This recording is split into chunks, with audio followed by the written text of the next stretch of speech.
우한폐렴 사태, 코로나19라고 하죠.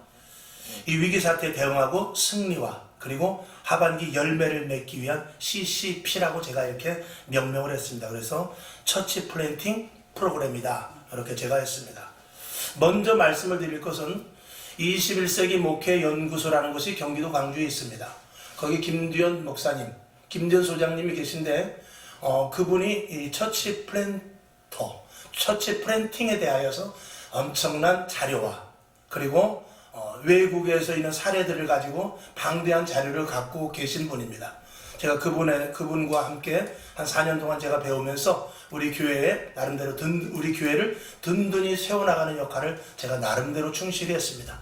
교회가 부흥되고 확장되는 것보다 교회가 교회로서의 가치를 가지고 든든하게 세워지는 엄청난 역할을 해서 제가 아주 그 소장님께 굉장히 감사를 드리고 그리고 앞으로도 계속 그것을 제가 가면서 세미나를 이제 배우게 되는데 그래서 거기서 배운 것과 또 우리 교회 제가 이제 해 나가면서 목회를 해 나가면서 느꼈던 여러 가지 부분들을 좀 이렇게 믹스를 해서 그래서 21세기 목회 연구소의 감수를 받았다고 해도 옳은 말입니다.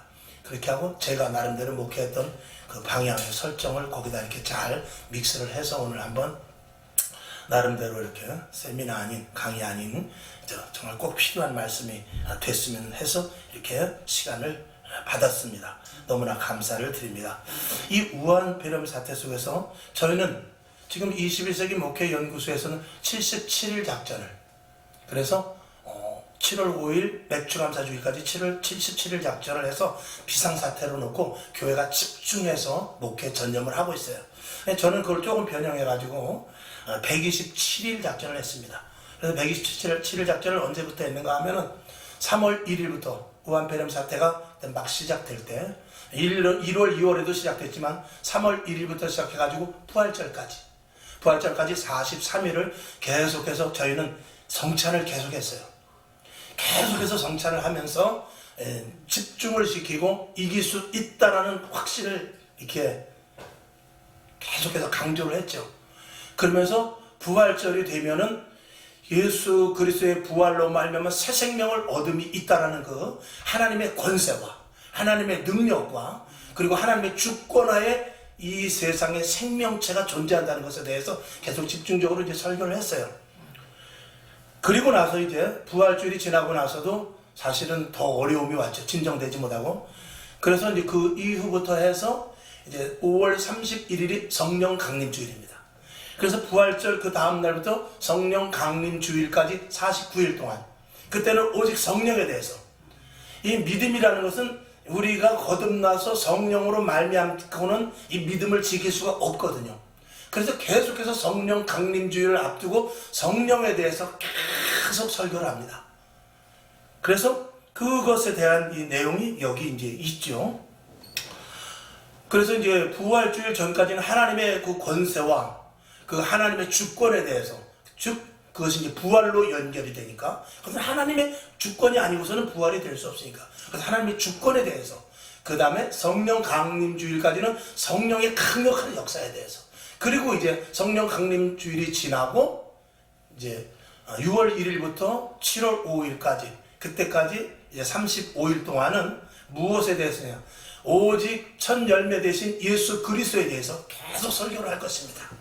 그래서 전반기에 7월 5일 첫쯤이 이제 전반기인데 우리가 무엇을 심어야만 반드시 열매를 맺습니다. 근데 한국 교회도 그렇고 우리 교회도 그렇고 주위의 교회도 그렇고 이번 우한폐렴 코로나 사태 때문에 교회가 심은 것이 없어요. 옛날 같으면은, 이전 같으면은 프로그램을 1년 프로그램이 쭉 있어서 3월달에는 뭐하고 4월달에는 뭐하고 신방이라든지 야외라든지 수련회라든지 이런 계획을 짜놓고 그대로 했을 때 교회가 어느 그 궤도에서 계속 교회가 가는 것이거든요. 그것이 이제 전반기에 심는 작업이라고 말할 수 있을 때 그것이 하나도 되지 못했다면 하반기에 와서는 거둘 것이 없게 되는 것입니다. 그러니까 전반기에 야외 예배도 행사예요. 어쨌거나 교회 행사입니다. 야외에도 가야죠. 수련회도 해야죠. 봄신방도 해야죠. 성령 강림주일이면 기도회도 해야죠. 고난주간 기도회도 해야죠. 부활주일에 모여서 뜨겁게 또 예수 그리스도의 부활에 대해서 찬송을 올려야 되잖아요. 근데 그런 것들이 엄청나게 많이 빠져 달아나 버렸습니다. 하질 못했어요. 그러면은 이 영적인 것은 분명히 열매가 맺어져야 되는데 전반기에 한 것이 없으면 이 하반기에는 교회에서 열매를 맺을 수가 없습니다. 그냥 가다 보면 어떻게 되느냐, 마치 딱따구리가 나무를 쪼듯이 언젠가는 나무가 쓰러지듯이 교회가 무너질 수밖에 없게 되는 것입니다. 그래서 전반기에 저희 교회는 이건 자랑이 아니라 그냥 하는 일을 하는 것입니다. 그래서 계속 그 일을 추진해서 했는데 조금 더 강력하게 한 것은 뭐냐, 우리가 농사를 지어도 일반 농사를 지을 때는, 보통 평상시에 농사를 지을 때는 물 주고 거름 주고 그리고 햇빛이 너무 강하면 햇빛도 좀 막아주고 그러면 되지만, 이게 폭우가 치고 바람이 불고 쓰나미와 같은 것이 올 때는 반드시 방패를 해야 되거든요. 그래서 조금 더 강도 높게 예배도, 강도 높게 기도도, 강도 높게 더 말씀도 강도 높게 선포를 했어요. 그래야 바람막이를 할 수 있기 때문에. 우리 성도님들이 조금 애쓴 부분이 있기는 있습니다. 저희는 이제 새벽 예배 한 번도 그래서 빠지지 않았고 저녁에도 매일 기도하죠. 그리고 이제 첫 주간은 그전부터도 했지만 첫 주간은 무조건 3시간 기도입니다. 그거를 그냥 계속 해나가는 데 있어서 우한폐렴 세태가 있다 할지라도 그것을 거르지 않고 계속 해나갔어요.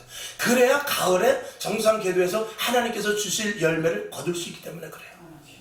제가 아는 목사님이 이제 분당에 있는 큰 교회를 다니는 며느리하고 아들하고 손주가 있어요. 근데 교회를 2달을 못 간 거예요. 이 우한폐렴 사태 때문에 2달을 못 가고 나니까 어떻게 되냐면, 이 집안에서 무슨 일이 일어나게 되냐면, 며느리가 아버님, 며느리하고 그 아버님 목사님하고는 따로 떨어져 살고 있어요. 근데 꼭 주일날이나 휴일 되면 이렇게 와서 아버님한테 인사드리고, 교회는 이제 다른 데 다니지만 다른 교회를 섬기니까 이제. 그런데 와서 며느리가 어느 날부터 짜증을 내기 시작하는 거예요. 그리고 손주들이 와가지고 할아버지 그러면서 나 오늘 교회에서 뭐 배웠다 그래서 찬양을 부르고 율동을 하면서 아주 재롱을 떠는데, 걔들이 와서 뭘 하느냐, TV에서는 만화 영화, 연속극 이런 것에 대한 대사를 외우기 시작하는 거예요. 그러면서 애들이 말하는 언어 이런 것들이 달라지고 신경질을 내면서 이 가정의 어떤 부분이 자꾸 보이지 않게 이 껌껌해지는 모습으로 가는 거죠. 2달 예배를 안 드리는데 벌써 가정이 어떻게 되느냐? 이미 영적으로 이게 침체되어 가고 있는 거야. 그걸 느끼면서 이제 그 목사님이 깜짝 놀란 거죠.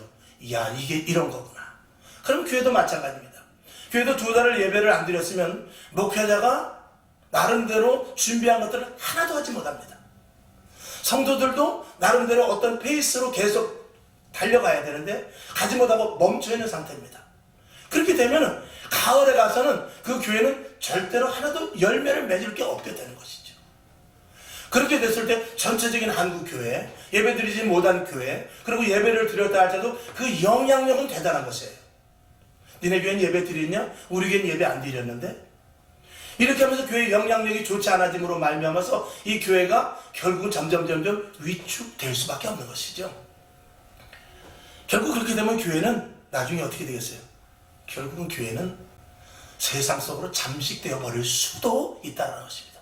절대로 그렇게 돼서는 안 되죠. 하나님께서 교회를 세우시기 위해서 그렇게 하시지도 않지만, 하나님이 그렇게 하시지 않아도 우리가 준비하지 못하면 하나님은 하실 수가 없습니다.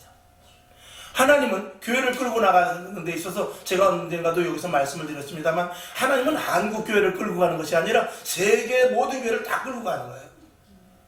한국 교회 4만 5만 교회가 아니라 세계 100만 교회를 끌고 가시거든요. 50만 교회를. 그렇기 때문에 이 100만 교회, 50만 교회를 하나님께서 끌고 가시는데 미국이 한 45만 교회 된다고 그러더라고요. 그러면 하나님께서는 물론 어느 교회나 역사하시지만 한국 교회에서 그걸 대처하지 못하고 하나님과 멀리하고 자꾸 위축을 한다면, 하나님은 그 불을, 뜨겁게 기도하는 교회, 하나님을 찾는 교회로 그 불을 옮길 수밖에 없게 되는 것이죠. 하나님은 한국 교회 하나님이 아니라 세계 모든 교회 하나님이기 때문에 그렇거든요. 그러니까 지금도 뜨겁게 기도하고 우한폐렴 사태가 났다 할지라도 위축되지 않는 교회 하나님은 역사하실 수밖에 없는 것입니다.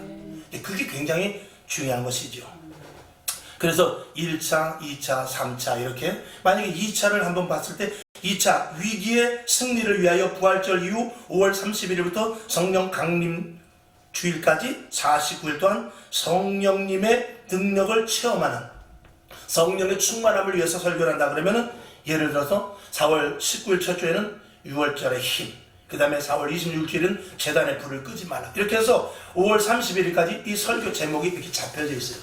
물론 여기서 제목이 약간 틀리고 그리고 내용이 약간 변형될 수는 있지만 이 본질의 내용을 훼손하지 않는 의미에서 계속 그 설교를 합니다. 그리고 역시 3차 위기의 승리를 위해서 6월 1일부터 7월 5일까지 맥추감사절에도 6월 7일은 이 신령과 진정의 예배, 6월 14일은 내가 죽고 예수로 살 것, 그리고 와서 7월 5일에는 하나님 나라와 예수의 이름에 대해서 선포를 하는 이 설교를 제목을 잡아서 이제 하게 될 것입니다. 그렇게 해서 그 말씀을 모으고 말씀을 집중시켜서 이 성도들에게 각인을 시켜서 이 코로나 사태가 문제가 아니라 하나님 중심의 예배를 드리고 하나님 중심의 교회를 해나가기 위해서인 것이죠. 그렇지 않으면 이길 수가 없는 것입니다. 그래서 이제 그 밑에 부활주일에 대하여, 성령 강림주일에 대해서, 맥추감사주일에 대해서 이렇게 주제를 이렇게 써놨습니다만 이거는 참조해 주시면 되겠습니다. 그래서 지금 저희 교회가 아직 이제 이번 주일부터는 시작할 건데, 난 12시 오고 오후 3시에는 나라 민족을 위해서 1분간이라도 자기 있는 자리에서 제가 좀 진작 이걸 써놨었는데 이게 실행을 자꾸 이상하게 못했어요. 그래서 이번에는 우한폐렴 사태가 진정될 때까지 적어도 7월 5일까지는 난 12시 오고 오후 3시 두 번 중에 한 번, 두 번을 다 1분이라도 그 있는 자리에서 우한폐렴 사태가 종식되기 위해서, 나라 민족을 위해서, 교회들이 바로 서기 위해서, 주회종들이 바로 서고 성도들이 성령 충만을 위해서 잠깐이라도 있는 자리에서, 이를 만약 운전 중이라면 눈을 감지 않더라도 아니면 옆에 세워놓고라도 이렇게 기도할 수 있는, 이렇게 이제 지침을 내리는 것입니다. 역시 이제 우한폐렴 사태가 진정될 때까지 성찬을 이제 계속하는 것이거든요. 자, 그러면서 이제 그 다음 페이지로 한번 넘어가 봅시다. 이 페이지로. 자, 요한복음 6장 26절을 제가 보겠습니다. 예수께서 대답하여 가라사대 내가 진실로 너희에게 이르노니 너희가 나를 찾는 것은 표적을 본 까닭이 아니요 떡을 먹고 배부른 까닭이로다. 참 이 말씀은 기가 막힌 말씀이죠. 이 말씀을 이제 먼저 이렇게 성경을 이렇게 봉독한 후에 오늘 여기 제목이 있습니다. 코로나 사태와 앞으로의 교회 대처 방안. 우리 성광순복음교회 이제 예수입니다. 제가 감히 한국교회가 이렇게 나가야 된다 이렇게 말할 수는 없습니다. 그런 위치에 있지도 않고 그렇게 해봐야 또 역시 이게 개인의 나름대로 어떤 제 나름대로 성향과 제가 가진 지식과 제가 가진 경험이기 때문에 이걸 전체적으로 할 수 있는 그런 선포할 그런 그 내용이 되지는 않습니다. 그러면서 그러나 어쨌거나 우리 교회는 이렇게 하고 앞으로 이렇게 해야 되겠다는 것에 대한 것이죠. 그러면 이제 감수는 21세기 목회연구소를 이제 그 자료를 바탕으로 합니다. 취지는 우한폐렴 코로나 사태 속에서 한국 교회가 취해야 할 자세와 우리 교회 대처 방안을 21세기 목회연구소 김대현 소장의 감수와 그동안 목회 현장에서의 경험을 통하여 자료를 취합하여 어떻게 해야 할지에 대하여 썼다라고 이렇게 했어요. 그래서 자, 한국 코로나 우한폐렴 사태에서 본 한국 교회의 현주소, 이건 21세기 목회연구소의 것과 제 것을 조금 섞어서 썼습니다만 21세기 목회연구소를 추측으로 합니다. 첫 번째, 왜 한국교회는 대처하지 못했는가? 두 번째, 코로나 이후 한국교회는 어떻게 될 것인가? 세 번째, 코로나 이후의 목회 방향은 어떻게 될 것인가? 이것에 대해서 잠시 말씀을 보겠습니다. 자, 먼저 봅니다. 우선 나눠드린 대로 교회는 언제든지 환난이나 고난이 오면 더욱 강성해졌고 핍박 가운데 오히려 하나가 되었다. 여러분, 교회 역사 속에 2000년 교회 역사 속에 환난과 핍박 속에서 교회가 예배를 멈추거나 위축된 적은 한 번도 없습니다. 물론 소수의 교회가 그런 부분이 있었지만 그럴수록 교회는 더욱더 불같이 일어났어요.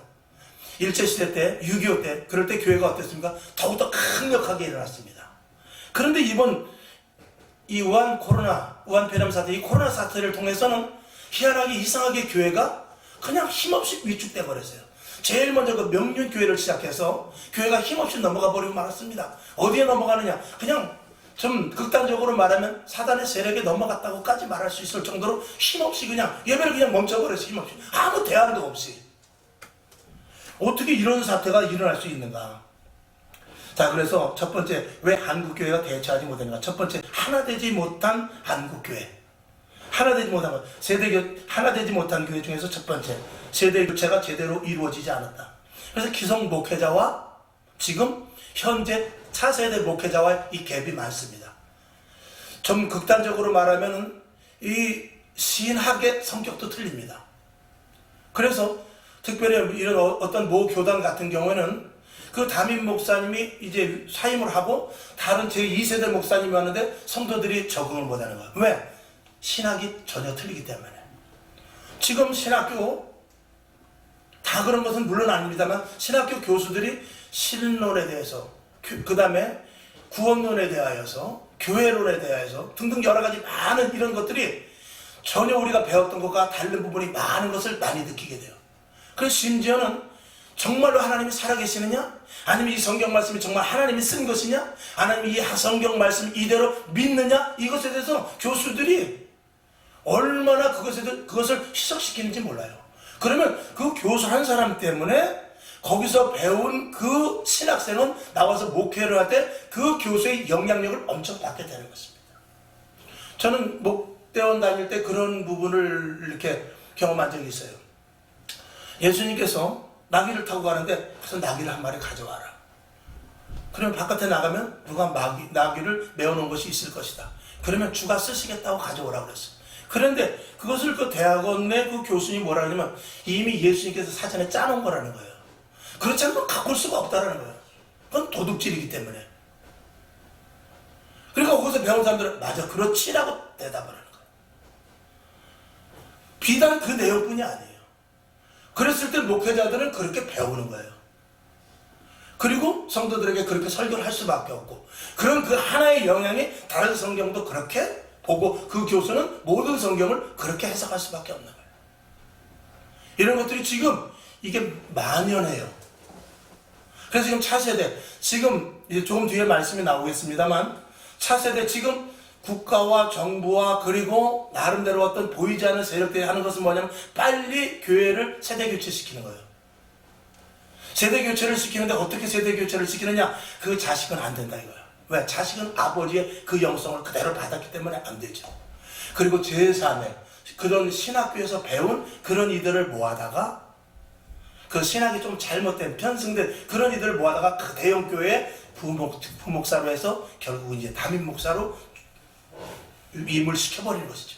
그리고 원 담임 목사가 이제 나가게 되고 그분이 할 때는 그 차세대 목회자가 왔을 때는 그런 식의 설교를 하게 되는 거예요. 지금 그걸 노리고 있는 거예요. 그래서 이 좌파 세력들이 그런데 다 집어넣은 거예요. 교육기관, 신학교까지, 목회자들까지 다. 그런 것들 정치적인 것을 너무 강하게 이야기할 수는 없습니다만 아마 저와 여러분들도 목회자 중에 성향이 좀 다른 부분이 있던 그런 부분들을 많이 보게 될 것입니다. 다 그런 영향력이 있는 것입니다. 그렇게 되면 교회의 본질이 흐려지게 되면 극단적으로는 교회가 망하고 안 망하고 문제가 아니라 하나님이 떠나시는 거예요. 성령님이 떠나게 되는 것이죠. 이제 그게 굉장히 큰 문제입니다. 그래서 기성 목회자들이 후대 세대의 신학교라든지 아니면 교회에서 부교역자들에게 올바른 하나님이 자기가 목회에 성공했던 그리고 하나님과의 관계 속에서 정말 성경 말씀에 의거한 그것을 그대로 전수해 주지 못한 부분이 너무나 많다는 것입니다. 그 다음에 두 번째는 세속적인 것, 세상적인 게 너무 많이 교회에 들어왔죠.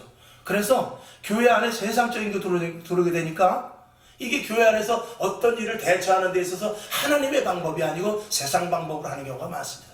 저는 이번에 깜짝 놀란 게 지난번에 어떤 목사님을 만났는데 청회를 갔더니 교회들이 힘들다고 해서 몇십만 원씩을 나눠줬다는 거예요. 그래가지고 굉장히 좋아들 하시더라고요. 근데 우리 청회도 아니나 다를까 갔다 오더니 얼마를 지방예별로 얼마씩을 받아왔더라고요. 그 작은 교회 힘든 교회 도와주라고 하더라고요. 그래서 물론 취지는 좋다. 그러나 그 방법이 정말 앞으로 그거 몇십만 원 준다고 해서 그거 가지고 교회가 일어나느냐? 저는 그렇다고 보지 않습니다. 적어도 총회가 되고 적어도 교단이 됐으면은 앞으로 대한민국 교회가 어떻게 해나가야 될 그 방향 제시를 해줘야지. 거기 잡는 방법을 가르쳐줘야지. 고기를 줘가지고는 교회는 일어날 수가 없습니다. 그런데 그러니까 돈을 나눠줬다는 것은 세상 방법하고 똑같이 하는 거예요. 그래가지고 교회에서는 교회 가치가 떨어져 버리게 되고 점점 이 교회나 교단이나 세상에서 볼 때 다 그렇고 그런 단체구나라고 밖에 볼 수가 없게 되는 것이죠. 그래서 중요한 문제입니다. 그 다음에 세 번째, 교단과 교회 그리고 개교회주의, 개인주의라는 것이죠. 목회자와 고위 직분자들의 타락 이런 것들은 뭐 굳이 설명을 드리지 않는다 할지라도 교단에 대한 이 분열 그리고 각 교회에 대한 분열 이것은 엄청난 한국교회가 약화되는 부분에 일조를 했습니다. 제가 이거를 정치적으로 듣지 마시기 바랍니다. 예를 들어서 정광훈 목사님이 옥에 갇혔다. 그랬으면은 적어도 우리 교단이 아니라도 그리고 이름 있는 덕망 있는 목회자들이 거기 가서 면회 줄을 서 있어야 돼요. 내가 그분이 싫어도 서 있어요. 그러면은 내가 그분을 좋아서 만나는 것이 아니라 싫어도 그래도 큰 교회, 교단장 혹은 총회장이라든지 부총회라든지 총무라든지 그런 분들이 가서 항상 면회 줄을 서 있어야 돼. 그러면 외부에서 볼 때 야 교회는 무서운 데구나. 교회는 이게 건드릴 때가 아니구나. 이렇게 되는데 한 사람도 면회를 안 가요. 그 교단에서 겨우 몇 분 갔다 오고 맙니다. 그러니까 세상 사람들이 볼 때 어떡하겠어요? 교회, 교단 그거 다 별 볼 일 없구나 이렇게 되는 것이죠. 제가 극단적으로 말씀을 드려서 죄송합니다만 그런 부분들은 이 세상에 보여지는 아주 취약한 점이에요. 그 다음에 두 번째, 믿음의 질이 떨어졌습니다. 당연히 믿음의 질이 떨어졌죠. 이거는 예배 축소에서부터 시작됩니다. 좀 죄송한 말씀이지만 저녁 예배, 그 다음에 신방, 그리고 가정 예배, 구역 예배 이런 것들이 점점 이렇게 약화되면서 없어지고 취소되고 덜 드리고 그렇게 하면서 이 영적인 능력이 약화돼 버립니다. 결국 믿음의 질이 떨어질 수밖에 없는 것입니다. 저희도 우리 교회 새로 오신 분들 중에 가장 큰 특징 중 하나가 뭐냐면 저녁 예배를 못 나와요. 이게 습관이 안 돼가지고 저녁에 나오질 못합니다. 그래서 목사님 우리도 2시 예배 드리죠. 그런 분들이 있었어요. 우린 그럴 수 없습니다. 2시 예배 드리면 더 많이 모입니다. 저녁 예배 드리면 한두 사람이라도 적어요. 그럼에도 불구하고 저녁 때 와서 예배 드리지 않았을 때 난 예배 2시가 저는 그래요. 제가 우리 목사님들 이렇게 모니터링 해봐도 난 예배 2시 예배가 점점 약화돼 가고 있어요. 졸지요. 그리고 조금 힘들면 우리 요번 첫 주에는 2시 예배를 구역 예배로 대체합니다 라든가 이렇게 가면서 구역끼리 모여서 이렇게 헌금 그냥 좀 드리고 그러고 끝나버려요. 예배 자체가 힘이 없어지니까 성도들의 힘은 자연히 없어지죠. 그러니까 믿음의 질이 떨어지는 거야. 아 교회가 그런 것이구나. 이렇게 해도 되는구나. 하나님이 다 이해하시나 보다. 그걸 누가? 주의 종이 그렇게 하니까 하는 거예요. 또 성도들이 그렇게 요구할 때 주의 종들이 강력하게 차고 나가지 못하고 거기에 합쳐서 성도들이 좋아하니까 같이 합시다. 이렇게 됐을 때 믿음의 질이 떨어질 수밖에 없는 것이죠. 그 다음에 두 번째로 교회 세상 문화 진입. 진리의 예배보다 문화의 예배가 많아요. 이 문화의 예배는 교회가 타락됐다고 하면 좀 극단적인 이야기지만 교회가 교회로서의 가치를 점점 떨어뜨려 주는 데 있어서 일조를 하게 됩니다. 여러분 문화 예배, 예를 들어서 드럼을 친다든지 찬양을 한다든지 또 그리고 나와서 간증을 한다든지 연예인들을 부른다든지 이런 것들 교회에서 당연히 할 수 있습니다. 중요한 건 뭐냐? 그만큼 기도가 밑받침되지 않으면 안 되는 거예요. 제가 우리 교회 이게 카메라를 들고 우리 찍는 그 집사님이 있어요. 제가 집사님한테 항상 하는 말이 그거예요. 집사님은 카메라를 들고 찍으니까 예배 시간에도 기도 시간에도 항상 눈 떠 있잖아. 반드시 준비 기도를 20분에서 30분 해야 돼. 그렇지 않고 하면 안 돼. 저도 이제 카메라 사진 영상을 좀 좋아하기 때문에 지방에 가면 제가 꼭 이렇게 연례라든지 할 때 제가 노예 같은 거 가면은 제가 사진을 많이 찍어요. 근데 이게 기도하고 설교하고 그러는데 이게 앞에 왔다 갔다 하면서 사진 찍는 게 보기가 참 안 좋습니다 사실은. 그렇지만 이제 기록을 남기기 때문에 하긴 하는데 재단에도 올라가야 되고 여기도 왔다 갔다 해야 되고 엄청나게 방해가 되고 저도 그런 것이 아주 싫습니다. 그래서 그런 것들을 하는 데 있어서 어떻게 되냐, 반드시 준비 기도해야 돼요. 기도하지 않고서 그런 것들을 할 때 반드시 부작용이 일어나게 됩니다. 그러니까 교회 안에서 나름대로 문화적인 측면에서 문턱을 낮추고 성도들을 이 세상 사람들을 받아들인다는 그런 취지가 만약에 있다고 했을 때 저는 그 자체도 그렇게 썩 좋아하는 스타일은 아니지만 그렇게 됐을 때 그만한 엄청난 영적인 기도가 필요하다. 그렇지 않고 받아들였을 땐 다 무너져버리고 만다라는 것이 이게 분명한 것입니다. 기도는 줄고 찬양과 레크레이션 등 영적이기보다는 혼적 육체의 주제가 주를 이뤘다. 그러니까 믿음의 질이 떨어질 수밖에 없죠. 그 다음에 영적인 훈련보다 성경 지식을 주입함으로 몸신앙이 아니라 머리신앙이 되어버렸다. 신앙은 몸입니다. 몸이 와 있어야지. 지체이기 때문에, 예수님의 지체이기 때문에 예수님의 몸된 교회에 와서 지체로 붙어 있어야 됩니다. 그리고 거기서부터 공급을 받아서 세상에 나가서 빛과 소금의 역할을 감당하는 것이거든요. 머릿속에서 이게 지식을 가지고는 안 됩니다. 지식으로 하면 어떤 결과가 이루어지냐? 결국은 온라인 예배도 충분할 수밖에 없습니다. 지식이 아니고 몸신앙이 됩니다. 교회 와서 예배를 내 몸으로 드려야죠. 헌신해야죠. 교회 와서 청소하고 해야죠. 교회 와서 물질 드려야죠. 교회 와서 자기 맡은 바 헌신, 봉사, 차량도 이렇게 차량 관리도 해야 되고요. 그리고 안내도 서고 해야 돼. 이게 신앙의 커다란 부분인 것입니다. 이게 빠져버리면 믿음의 질은 떨어질 수밖에 없는 것이죠. 그 다음에 축복의 기준이 세상의 기준과 똑같습니다. 예를 들어서 내가 내 자식이 잘못됐다 그러면 이게 예수 잘 믿어서 그런지 안다니까. 내 사업이 망했다 그러면, 집사님의 사업이 망했다 그러면 이게 예수 잘 믿어서 그런 것으로 생각한단 말이죠. 몸이 아프다 그러면 분명히 하나님 앞에 잘못이 있어서 그렇지. 그러니까 예수를 믿으면 잘 돼야 되고, 예수를 믿으면 자녀들도 잘 돼야 되고, 사업도 잘 돼야 되고, 이런 것들이 물론 하나님께서 그 복을 주지만 그거에 대한 편견으로 말면서 그거에 대해서 집중을 한다면, 자, 그릇이 되지 못했는데 옷은 헌 옷인데 거기다가 새 조각을 갖다 붙여봐야 절대로 새 옷이 되지 않거든요. 그래서 먼저 깨끗한 그릇을 만들어서 거기에 채워야 축복이 되는데 그게 되질 않기 때문에 결국 믿음의 질이 떨어질 수밖에 없는 것입니다. 요번에 오한폐렴 사태 때문에 이제 국가에서 돈이 나왔죠. 저희는 이제 교회에서 이렇게 여러분 보신 분들처럼 이렇게 만들었어요. 재난지원금을 선교로 후원합니다. 제가 우리 성도들한테 그랬어요. 우스갯소리. 그 재난지원금 나오면 거기다 10배를 붙여가지고 선교금 하라고. 그런 돈 받으면 안 된다고.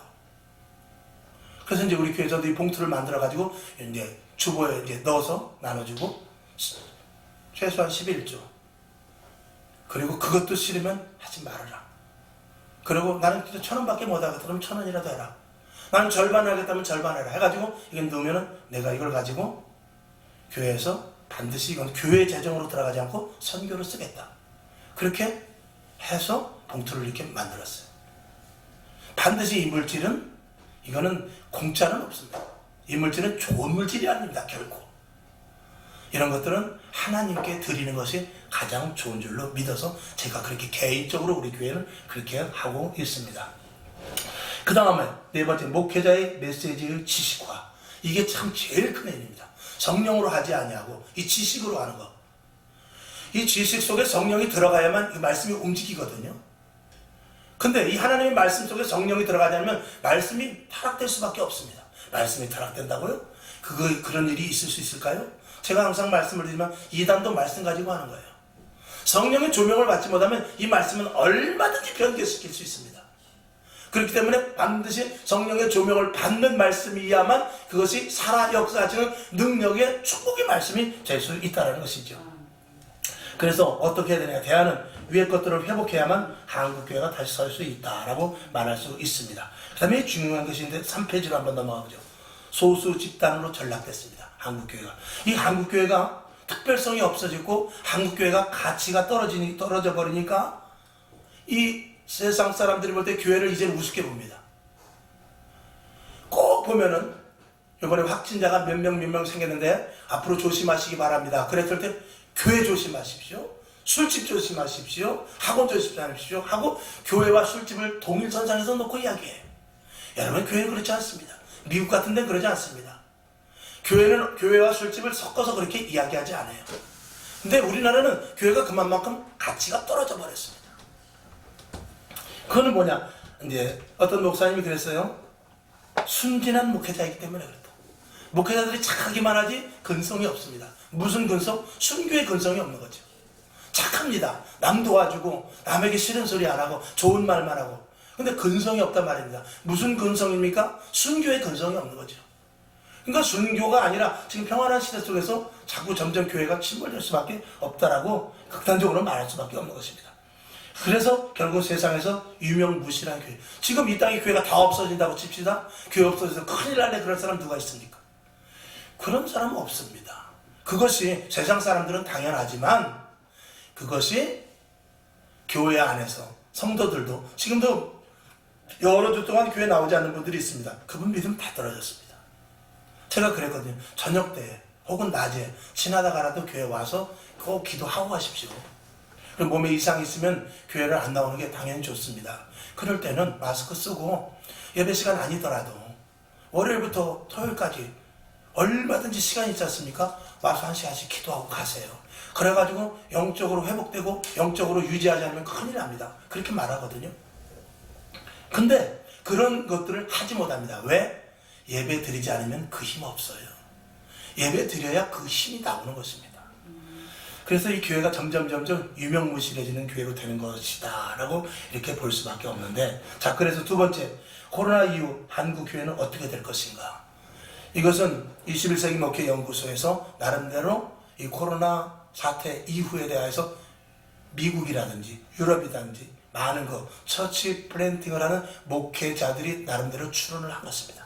그래서 여기 보면 20%, 70%, 10% 이렇게 나눠져 있는데 20% 교회는 복원이 돼서 정상으로 간다는 거예요. 어떻게든지. 근데 70% 교회는 상처가 많이 남아가지고 복원을 하려고는 하는데 복원이 잘 안 됩니다. 그러나 나름대로 노력을 하겠죠. 그리고 10% 교회는 극심한 타격을 입어서 없어져 버릴 수 있다는 것입니다.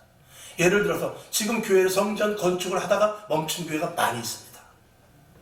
동탄 신도시 같은데, 저 검단 신도시 같은데, 세종 신도시 같은데 모니터링을 해봤더니 교회 출석률이 몇 프로냐. 교회를 온라인 예배로 드릴 때 말고 다 이제는 나오십시오 했는데 30% 나왔어요. 그러니까 기가 막히죠. 그러니까 재정적으로 약화가 되고, 교회는 하나님께서 도와주신다고 하지만 성도들의 헌금을 통해서 교회는 당연히 유지돼 갑니다. 그래서 성전 건축이 멈추게 되고, 성전 건축을 했다 할지라도 이자를 감당할 수가 없습니다. 그렇게 되면 극심한 타격을 이루게 되는 거예요. 교회는, 큰 교회가 문을 닫을 수밖에 없고 자칫 이단으로 넘어가는 교회. 여러분 지금도 그런 교회들 많이 보셨잖아요. 이런 일들로 이제 가게 된다는 것입니다. 이게 보통 일이 아니죠. 그리고 이제 목회자들이 결국은 부교육자들을 이제 어떻게 잘라야죠. 잘리게 되면 어떻게 되냐. 부교육자들이 갈 데가 없습니다. 다른 교회도 힘든데 쓰겠어요? 그러면서 이제 생겨나는 것이 뭐냐? 이제 인터넷 교회가 분명히 생길 것이에요. 그래서 남천 인터넷 교회, 서창 인터넷 교회, 세종 인터넷 교회 가서 분명히 그걸 구축할 거예요. 그래가지고 인터넷 교회가 굉장히 많이 생길 것입니다. 이 인터넷 교회가 생기게 돼서 인터넷 교회를 좋아하는 사람들이 또 굉장히 생길 것이에요. 그거는 온라인상에서만 하면 되기 때문에, 그리고 마음에 약간의 감동이 있으면 물질, 즉 헌금을 하면 되기 때문에, 그건 교회로서의 본질이 희석되기 때문에 교회는 결국은 없어지고 맙니다. 자, 온라인 교회 전기 나가면 끝이에요. 온라인 예배는 선 하나만 끊어지면 끝나는 거예요. 그 라인 글자 그대로 온라인이에요. 이 라인만 끊어지면 끝나는 것입니다. 그렇기 때문에 온라인 교회는 정말 교회가 막 구흥돼서 앉을 자리도 없고 난 몸이 아프고 이렇게 정말 부득이한 경우에 차선의 방법이 온라인 예배지, 온라인 예배가 주가 돼서는 절대로 안 되는 것입니다. 그러나 목회자들의 또 교회에 극심한 타격이 올 때는 이런 일이 분명히 일어날 수밖에 없죠. 이런 일이 일어날 수 있다는 것입니다. 그리고 이제 위 교회 70%에서 10%하고 20%는 그렇습니다. 10%는 이제 아주 타격을 엄청 입는 교회가 되고, 그리고 위에 20%는 어떻게 해서든지 정상궤도로 복원이 되려고 하는 그런 교회가 돼서 이제 정상궤도를 찾아가는데, 그 70% 교회 중에서 그 70%를 100으로 봤을 때 또다시 20%와 10%로 나눠진다는 거예요. 그 70% 중에서. 그러니까 70% 중에서 그걸 100으로 봤을 때 20%는 치고 나가지만 나머지 10%는 또 거기서 극심한 타격을 입는 교회가 또 나오는데, 그게 계속 연속되다 보면 결국 교회가, 한국 교회가 엄청나게 문을 닫는 경우가 생길 수 있다는 것이죠. 이것을 우리가 감수해야 됩니다. 이런 일이 절대 일어나서는 안 되지만 이것을 준비를 해야 되기 때문에 심어야 된다는 것이에요. 예배로 심어야 되고 몸으로 심어야 돼요. 그렇지 않으면 교회는 보이지 않게 어느 날 갑자기 슬그머니 신기루와 같이 사라질 수도 있다는 것입니다. 그래서 여기 보면 이제 탈진보다 더 무서운 것은 할 일이 없다는 것입니다. 자, 저희 지방에도 이제 이번에 원례를 못했어요. 원례를 못하니까 이번에 조금 이제 좀 목회자들을 위로한다고 이제 야외로 나가서 조금 바람을 쐰다고 그러더라고요. 그러다가 또 코로나가 돼서 이제 결국은 취소돼 버렸습니다만, 그게 문제가 아닙니다. 그게 아니라 그럴수록 원래 해봐야 목사님들 몇 분 나옵니까? 그렇죠? 목사님들 몇 분 나니까 드문드문 앉아서 얼마든지 앞으로 우리 지방이 어떻게 되는가, 앞으로 우리 노예가 어떻게 해야 될 것인가, 지금 교회가 이런 위기가 닥쳐오는데 우리 기도라도 합시다. 그래야 되는데 무엇을 어떻게 해야 될지를 알지를 못하는 거예요. 무엇을 해야 교회가 회복되고 그냥 막연하게 코로나 종식돼야 되는데 이러고만 있는 거죠. 언제 종식됩니까? 그건 하나님의 손에 달린 것이고 누구에 의해서 기도할 때 그게 없어지는 건데, 기도에 없어지죠. 언제든지 다윗을 통해서 다윗 때문에 온역이 일어났든지 아니면 이스라엘 백성들이 불순종해서 재앙이 왔든지 그럴 때 회개하고 기도하지 않으면 하나님은 그걸 멈추지 않습니다. 그리고 몇 명의 정의나 회개하지 않으면 그 몇 명의 인원수가 죽기까지는 하나님이 그걸 멈추지 않아요. 재앙이 멈추긴 멈춥니다. 이거 끝까지 가지, 주님 오시는 그날까지 가지는 않아요. 언젠간 멈춥니다. 그러나 그 재앙이 멈출 때는 회개하고 돌아서느냐 아니면 하나님께서 원하는 그 숫자가 죽느냐까지예요. 그러니까 이게 목회자들이 할 일이 있어야 되는데 할 일이 없는 거. 탈진은요, 내가 이러면 안 되는데, 내가 지금 할 일이 얼마나 많은데 바카스 먹어야 되겠다, 오늘은 내가 고기라도 사 먹어야 되겠다, 아니 기도원이라도 갔다 와야 되겠다. 그리고 탈진은 내가 추스르면 되는데 할 일이 없는 게 문제인 거예요. 자, 예배 안 드리니까 뭘 해요? 신방 안 하니까 할 일이 없죠. 부영 예배 안 드리니까 할 일이 없죠. 교회 안에서 목사님이 24시간 성경 봅니까? 그렇지 않죠. 그러니까 저희 교회는 그래서 어쩌든 우리 교회는 자랑이 아니라 매일 기도하는 거예요. 요즘같이 우한폐렴 사태 때문에 나가지 못하니까 얼마나 좋아요. 아주 좋습니다. 저녁 때마다 기도할 때 함께 기도할 수 있고요, 새벽마다 피곤하지 않게 새벽 예배 드릴 수 있고요, 얼마든지 1대1 상담할 수도 있고요. 너무나 좋습니다. 교회 목회자가 이 기회를 통해서 교회 바깥으로 나가지 않을 수 있는 아주 절호의 기회예요. 할 일이 많단 말입니다. 그래서 제가 어떤 목사님한테 들었어요. 목사님 교회는 크니까 그렇게 하지 말고 목사님 교회 1000명이면은 100명씩 쪼개세요. 100명이 예배드리면 거기 그 넓은 자리에 앉으면 분명히 간격이 될 겁니다. 그럼 8시 예배 드리고 9시 반 예배 드리고 11시 예배 드리고 2시 예배 드리고 4시 예배 드리고 8시 10번 나눠서 드리세요. 그렇게 드리면 되죠. 목회자가 힘들다고, 힘들면 부교육자 쓰면 되고요. 그렇잖아요. 목회자가 이럴 때는 해야죠. 이럴 때는 해야죠. 재단에서 쓰러지면 순교 아닙니까? 이럴 때는 해야죠. 왜 못합니까? 만약에 주일날 못 나와서 처지는 분이 있으면 평일날도 하면 되잖아요. 우리 목회자가 이제 나갈 데가 없잖아요. 바깥에 우한폐렴 때문에. 그럼 월요일날 11시 예배를 드린다 그러면 집에서 있는 가정주부는 주일날 못 나왔다 치더라도 또 집에서 극심한 반대를 하면 못 나올 수도 있어요. 그러면 직장 나간 틈을 타서, 그건 거짓말이 아니라 월요일날, 화요일날, 수요일날, 목요일날, 금요일날 이렇게 5일 동안 11시 예배를 드립니다. 만약에 공포를 하면 그때 와서 예배를 드리면 2명이 됐든 20명이 됐든 예배를 드리면 목회자가 설교를 하면 되잖아요.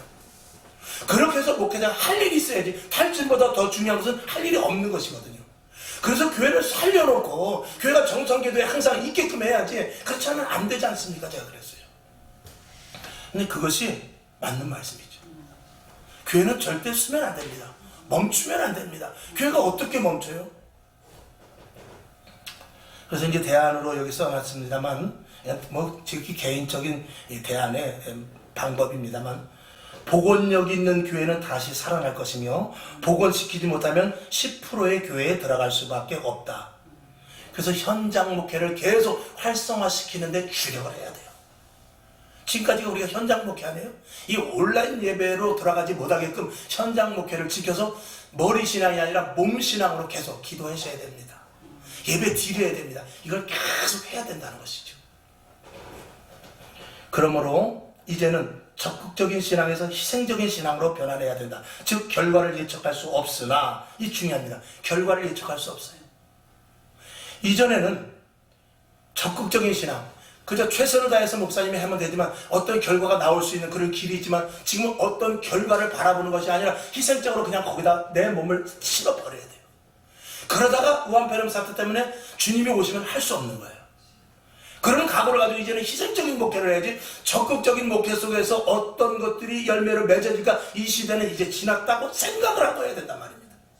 이제는 이게 끝이다. 오늘 내가 예배 드리는 것이 마지막 예배일 수 있고, 오늘 이 기도가 끝일 수도 있다는 그런 마음을 가지고 전진해 나가다가 회복이 되면 감사한 것이고, 그러다 죽으면 죽는 거죠. 이 방법밖에는 없다는 것입니다. 그래서 이제 코로나 이후 한국교회가 어떻게 될 것인가 대해서 두 번째, 인터넷 교회가 분명히 확산될 것이다. 이거는 현장 목회 활성화시켜야 돼요. 그 다음에 세 번째, 사상적인 것에 영향을 분명히 받습니다. 이번에 엊그제 뉴스를 보니까 이제는 상가 같은 데는 세를 받으면은 그 10% 부가세를 내잖아요. 이제 가정집에 세 놓는 것도 다 받는다는 거예요. 이제 그거 엊그제 뉴스 나오더라고요. 그러니까 내가 월세 20만 원 줬으면 이제 2만 원 내야 돼요. 자, 요번에 준 돈이 무슨 돈입니까? 그렇게 거들라고 준 돈이에요. 그리고 점점 이제 보십시오. 의석수가 지금 여당 의석수가 그 제2여당까지 합하면 200명이 이제 넘어가게 돼요. 그러면 얼마든지 법안을 처리할 수 있어요. 자, 지금 차가 오른쪽으로 다니는데 내년부터는 왼쪽으로 다닙니다 하면 법안 통과되면 끝나는 거예요. 얼마든지 할 수 있는 거예요. 그러면 교회를 그냥 둘까요? 천만의 말씀입니다. 제일 타겟이 교회예요. 교회는 외지간하게 대처하지 않고 순교적인 신앙을 갖자면 교회는 다 넘어가야 돼요. 그러면 그 세상에 따라가서 예배 드리려면 드리고 말려면 말고 교회면 닫으려면 닫고 하여서 그 교회를 끌고 가든지, 아니면 극렬한 저항을 부딪히면서 교도소라도 갈 각오를 하든지, 그것 수밖에 없는 시대가 올 수도 있다는 것입니다. 물론 대한민국 체제가 자유체제가 물을 먹었기 때문에 함부로 그렇게 할 수는 없습니다만, 세상 사람들은 저항한다 할지라도 목회자들은 착해서 저항을 못할 수 있어요. 성도들은 목회자만 따라가는 것이죠. 성도들이 저항할 것 같습니까? 저항 못합니다. 목회자들이 결국은 거기에 대해서 생명을 걸어야 되는데 누가 하겠어요? 지금 이 약한 바람이 다 쓰러지는데 어림없죠. 큰일 날 일이다, 이런 것입니다. 그래서 국가의 통제를 받으며 교회의 독립성이 많이 훼손될 것이 분명하다라고 이렇게 전망을 하고 있습니다. 대안은 어떻게 됩니까? 오직 하나님 중심과 구원의 확신을 가져야 돼요. 그리고 사명과 소명을 가져야 됩니다. 자, 사도행전 4장 19절을 제가 그래서 써놨어요. 베드로와 요한이 대답하여 가로되 하나님 앞에서 너희 말 듣는 것이 하나님 말씀 듣는 것보다 옳은가 판단하라. 이 말씀을 이제는 교회에 붙여놔야 돼요. 그리고 아주 손바닥에 이걸 써놔야 돼요. 그렇지 않으면 목회 손상에 엄청난 위기가 올 수 있다는 것이죠. 하나의 개체로서의 교회, 세상과 교회와 아무 관계없는 특별한 집단으로 전락이 되어버릴 수 있습니다. 교회는 따로, 세상 따로. 교회와 세상이 하나가 되지 못하고 따로 될 수 있다는 것입니다. 물론 구별된 따로가 아니라 이거는 소외된 따로입니다. 이렇게 되면 교회는 있어도 그만, 없어도 그만. 근데 교회에서 무슨 일을 한다면 지네들. 요즘에요, 그전에는 제가 이제 어려서만 해도 이렇게 보면은 경찰서 같은 데 이렇게 가보게 되면 직업이 뭐야? 그러면 뭡니다. 종교가 뭐야? 꼭 물어봅니다. 경찰서 같은 데 가면 저를 가보면 그러더라고요. 그러면 기독교입니다. 그러면 교회 다녀? 이렇게 이제 나름대로 그랬어요. 그리고 이제 동네에서도 목사님, 장로님이라면 아유, 목사님 지나가시네, 장로님 지나가시네 그럽니다. 근데 지금은 목사가 장로다 그러면 어떻게 보면 아주 재수없는 눈빛으로 봐요. 왜 그렇게 되죠? 사회가 점점 그렇게 만들어 가는 거예요. 사회가 점점 그렇게 만들어 가는데 거기에 하나도 대안도 없이 믿음의 질이 떨어지니까 하지 못하고 거기에 그냥 굴복돼 가고 마는 거예요. 30년, 40년 전만 해도 교회라면은 교회 다니는 사람 이랬어요. 지금은 목회자, XX들, 장로, 집가집게 이렇게 돼버리죠. 왜 그렇습니까? 스스로 가치를 우리가 떨어뜨린 것이죠. 그 중심에 누가 서 있느냐? 목회자가 서 있는 거죠. 목회자가 떨어뜨려 놓은 것입니다. 그는 부인할 수 없죠. 그래서 대안은 소금과 빛의 성도의 방주로서의 교회, 이것을 확실히 알아야 되고, 사도행전 4장 19절의 말씀을 우리 속에 완전히 각인시키지 않으면 안 되겠다. 이것을 우리가 봐야 됩니다. 그 다음에 그래서 이제 세 번째 코로나 이후의 목회 방향을 어떻게 해야 되느냐, 이것에 대해서 잠시 말씀을 나누고 이제 마치죠. 먼저 기본으로 돌아가야 됩니다. 첫째는 여기 보면은 원칙 중심이야. 원칙 중심해야 된다. 그래서 제가 여기 보면 십계명, 사도신경, 주기도문, 성도들의 기초, 하나님과의 관계 확립, 이것을 바로 세워야 된다. 여기 이제 제가 십계명, 사도신경, 주기도문이라고 쓴 것은 이 성경의 본질에서 가장 중요한 기초를 먼저, 구원이라든지 아니면 하나님의 신론이라든지 이런 것들에 대해서 분명하게 이제는 다시 강조해서 가르쳐줄 필요가 있다. 여러분, 오늘 여기에 참석하신 분들에게 하나님의 놀라운 축복이 100배로 있을 줄 모릅니다. 있을 줄 믿습니다. 이게 아니라는 것입니다. 하나님은 어떤 분이며 하나님이 나와의 무슨 관계며 여러분을 왜 불렀으며 교회가 왜 있어야 되며 이런 것들을 이제부터라도 정확하게 각인시켜줘야 된다는 것입니다. 그래서 교회론 여기 있죠. 교회관, 구원관, 예배관, 믿음관도 신앙의 원칙을 계속해서 알게 하는 수밖에 없습니다. 그렇게 해서 자꾸 이제 주입을 시켜야 돼요. 그 다음에 페이지 4페이지로 넘어가죠. 그리고 이제 앞으로 기도를 해야 되는데 아까도 희생적인 목회라고 그랬어요. 적극적인 목회가 아니라 이제는 희생적인 목회를 해야 되는데 어떠냐. 자, 21일 작전기도, 40일 작전기도, 100일 작전기도가 아니라 이제는 1차, 2차, 3차, 4차 죽을 때까지 나가야 되는 그런 기도를 해야 되는 거예요. 이해가 가시죠?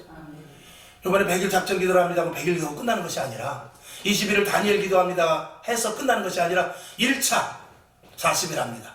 2차 40일 합니다. 혹은 1차 20일 합니다. 2차 20일 합니다. 해서 차수를 이제 몇 차까지 갈지 모르지만 계속 해나가는 그런 방식이 필요하다는 것입니다.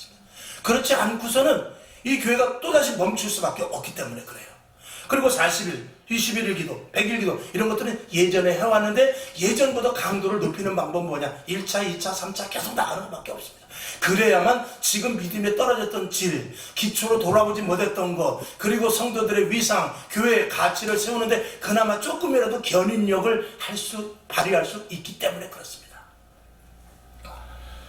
그래서 60년, 70년대 부흥의 때와 같은 상태가 될 때까지 혹은 사도행전의 초대교회 때같이 될 때까지 계속 해야 된다. 그래서 네 번째 보면 강단의 강화. 오직 하나님의 말씀. 이 메시지 선포가 확실해야 되고요. 그 다음에 정확한 메시지 있죠. 강단의 강화. 정확한 메시지.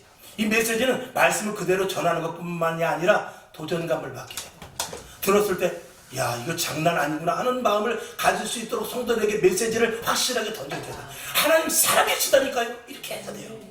그래서 정말이지 내가 그걸 놓쳤네 이럴 정도로 확실한 메시지를 전해야 돼요. 그 다음에 깊이 있는 말씀, 영적인 부분, 시대가 어떻고 선지사역들이 어떻게 했고 사도들이 어떻게 했으며 제자들이 어떻게 했으면 이런 깊은 믿음의 신앙자들의 신앙을 잘 봐가지고 믿음에 깊어서 그 믿음 때문에 내가 죽는지도 모르고 가는 그런 데까지 이끌어야 돼요. 죽을 줄 알고 가는 것이 아니라 믿음이 깊어져 보니까 죽음의 자리까지 왔는데도 하나도 두렵지 않은 거죠. 그런 깊은 말씀을 전해야 됩니다.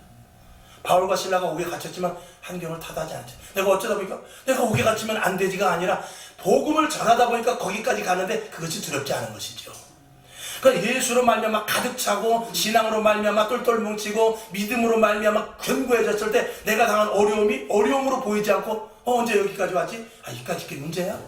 지금 하나님과 나와의 관계가 문제지? 하는 이런 정도까지 깊은 은혜의 말씀을 줄 수 있는 메시지가 필요하다는 것입니다. 그 다음에 품위를 높여라. 교회의 품격, 품위, 교회에 대해서 정확하게 가르쳐야 돼요. 교회가 왜 서 있는지, 교회 나와의 관계가 무엇인지, 왜 교회를 옮기면 안 되고, 왜 교회에 뿌리를 박아야 되며, 교회를 통하여서 우리가 경험하는 것이 무엇인가, 이거를 계속해서 아주 교회의 관을 계속 알려주지 않으면 지금 교회가 해체되는데 우리는 마치 모래성이 무너지듯이 다 바닷속으로 유입될 수밖에 없다는 것입니다. 그래서 교회에 대해서 특별히 더 강조를 하는 것이 가장 중요하다. 그 다음에 두 번째, 사도행전의 교회로 돌아가야 한다.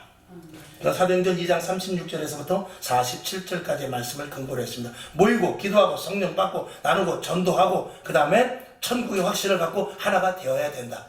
100번을 강조해도 부족하지 않죠.